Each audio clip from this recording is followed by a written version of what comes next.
dúvida, esse é o nosso canal Química Power. Se inscreve no nosso canal, aproveita e curte para não esquecer, e vamos lá falar sobre acidez e basicidade de compostos orgânicos, mais precisamente sobre as teorias de ácido-base. Antes das teorias de ácido-base, as substâncias eram classificadas como ácidas ou básicas a partir das suas propriedades organolépticas. Ou seja, se uma substância possuísse um sabor azedo, era tida como substância ácida. Se possuísse um sabor adstringente, era tida como uma substância básica. Porém, o físico-químico sueco Sven August Arrhenius, em 1887, através de experimentos que testavam a condutividade elétrica em soluções, verificou que determinadas substâncias químicas sofrem ionização, ou seja, formam íons em meio aquoso ou dissociação iônica, onde os íons são separados pela ação da água, e devido a isso conduziam corrente elétrica. Ao analisar os íons formados por estas substâncias, ele notou que algumas produziam o mesmo tipo de cátion e outras produziam o mesmo tipo de ânion, e que devido a isso possuíam propriedades muito semelhantes, podendo pertencer a um mesmo grupo de substâncias. Logo, Arrhenius definiu seu conceito de ácidos e bases, sendo um ácido é uma substância que se ioniza para produzir prótons, no caso íons H+, mais conhecidos como hidrônio, quando dissolvido em água, como mostra nessa primeira equação. Já uma base é uma substância que se ioniza para produzir íons hidróxidos, íons OH-, ou seja, a hidroxila, quando dissolvida em água, como mostra nessa última equação, abaixo. Portanto, para Arrhenius, os ácidos, quando em solução, aumentavam a concentração de íons hidrônio, e as bases, quando em solução, aumentava a concentração de íons hidroxila, apesar de explicar de forma concisa o conceito de ácido e base. Essa teoria apresentava inúmeras limitações, por estar restrita a soluções aquosas. Agora irei falar sobre a teoria de Bronsted-Lowry, também conhecida como teoria protônica. Foi elaborada em 1923 de maneira independente pelo químico dinamarquês Johannes Bronsted e pelo químico inglês Thomas Lowry. Ele se baseia na transferência de prótons, os íons hidrônio, entre ácidos e bases. Então foi proposto que um ácido é uma espécie que tem tendência a perder ou doar um próton, e uma base é uma espécie que tem a tendência de aceitar um próton. A perda do hidrônio pelo ácido gera sua base conjugada. A protonação da base gera seu ácido conjugado. O par conjugado difere entre si pela presença ou ausência de um próton em sua estrutura. A reação é uma simples transferência de próton, um equilíbrio químico. Veja a primeira equação química. Para Bronsted e Lowry, um ácido não sofre dissociação em água. No entanto, ele transfere um próton para a água, gerando o íon hidrônio em uma reação de equilíbrio, além da base conjugada do ácido em questão, exatamente como mostra a equação logo abaixo. Já uma espécie básica recebe um hidrônio da água, sendo assim, a água age como um ácido, nesse caso. Nos dois casos, sempre há dois pares conjugados, ácido e base. Essa teoria é mais abrangente que a teoria de Arrhenius, pois define outras substâncias como ácidos e bases, além dos definidos pela teoria de Arrhenius. No entanto, ainda apresenta limitações por apenas abranger substâncias que liberam e recebem o próton e hidrônio. Agora vamos saber um pouco mais sobre a teoria de Lewis. também conhecida como teoria eletrônica. Essa teoria foi desenvolvida em 1923 pelo físico-químico estadunidense Gilbert Newton Lewis, que define ácidos e bases da seguinte forma: um ácido é uma espécie que recebe elétrons e uma base é uma espécie que doa elétrons. Veja a imagem a seguir.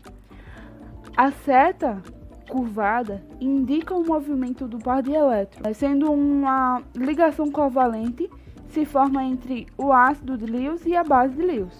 A definição de Lewis é a mais geral e leva em conta também ácidos não próticos, os chamados ácidos de Lewis. Por exemplo, o boro no BF3 ou em outras espécies com 3 ligações, tendo hibridização sp2. O orbital P não híbrido está perpendicular às ligações e está vazio. Sendo assim, o orbital P pode receber um par de elétrons de uma base.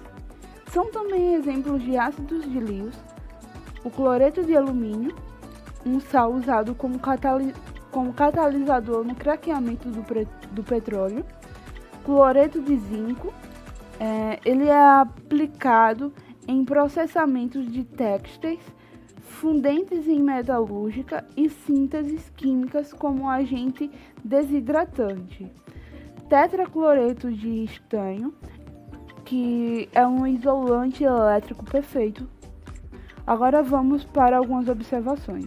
Percebe-se que os ácidos da teoria de Arrhenius e a teoria de Broch-Lowry são idênticos.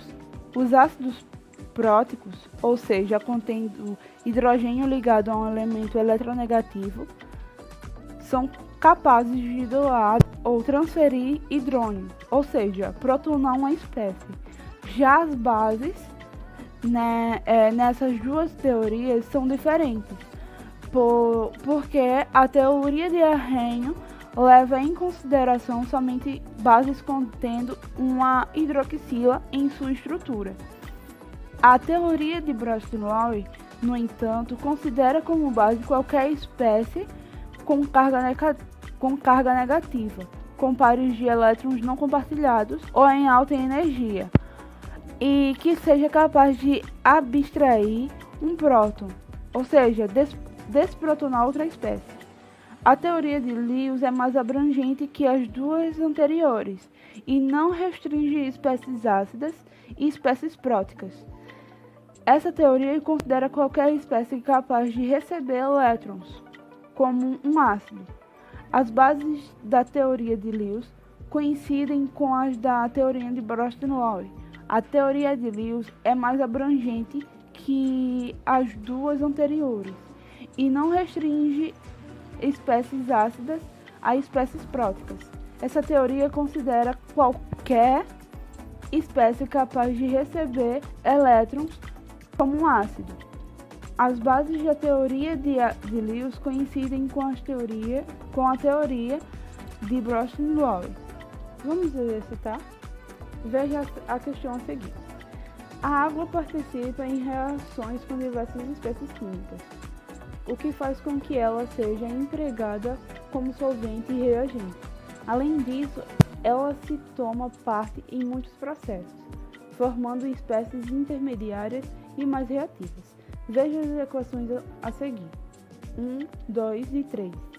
De acordo com a teoria de ácidos e bases de Broch-Lowry, a classificação correta dessas equações seria: vamos criar 3 hipóteses. Mas antes disso, de acordo com Broch-Lowry, ácidos são substâncias químicas doadoras de prótons, ou seja, um íon hidrônio, e as bases são as receptoras. Então, vamos criar uma hipótese, nomeando ela como letra A. No caso, essa hipótese seria base e ácido. A hipótese B seria base, ácido e ácido. E a letra C, a hipótese C, seria base, ácido e base. Então, na hipótese A, podemos observar que a água está recebendo o íon hidrônio do HNO2, formando o íon hidrônio, ou seja, neste caso, a água está se comportando como uma base.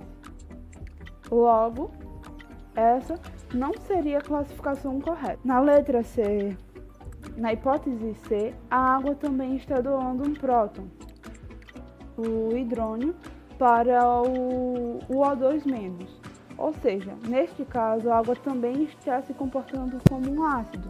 Logo, essa não seria a classificação correta.